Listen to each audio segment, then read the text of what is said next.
Guys, ito yung mga tinatawag na zebra fish o kilala din natin sa tawag na danyo fish.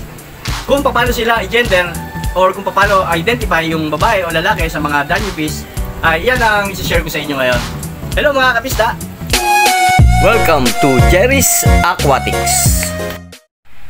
Okay mga kapisda, ito kumuha ko ng mga zebra danyos dun sa tank natin. So ito pinag-iwalay ko yung female. Ito pala yung female, then ito yung male. So unang mapapansin natin mga kapisda kung alin dyan yung babae at lalaki ay yung kanilang body size. So itong mga male, yan yung mga lalaki na danyo, mas maliit siya compare dun sa mga babae na danyo. Yung size nila, mas maliit yung lalaki, then mas malaki yung babae. Then sa pangalawa mga kapisda ay yung shape. Yan, yung shape ng katawan nila. So kung mapapansin nyo, ito yung lalaki, mas pahaba sila compare dito sa mga babae. Yan, medyo pabilog yung katawan nila at mapapansin nyo naman, medyo malaki na yung tiyan. Then yung pangatlo mga kapisda ay yung sa kulay. Ito yung mga lalaki, mas matitingkad yung kulay kumpara dito sa babae.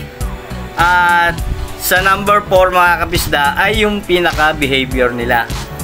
Kung mapapansin naman natin, talagang yung danyo talagang masisigla, pero yung lalaki ay mas active kaysa dito sa mga babae.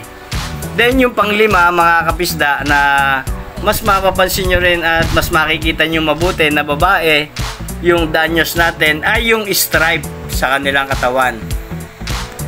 So ito yung mga babae, mapapansin nyo yung stripe or yung guhit niya sa katawan mas malabo na kasi nga medyo round na yung mga katawan nila, mataba yung tiyan compare dito sa lalaki na kung mapapansin nyo talagang mas clear or mas kitang kita yung stripe nila or yung guhit nila sa katawan.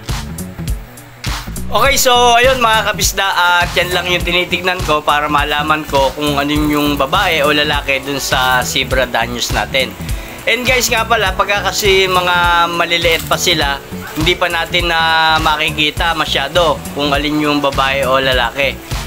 Kasi sila lumalaki, mga 6 to 8 weeks, yan, magsa-size na sila ng mga 1 inch. So pagka mga 2 to 3 months yun, pwede na at ma-identify na natin yung babae o lalaki.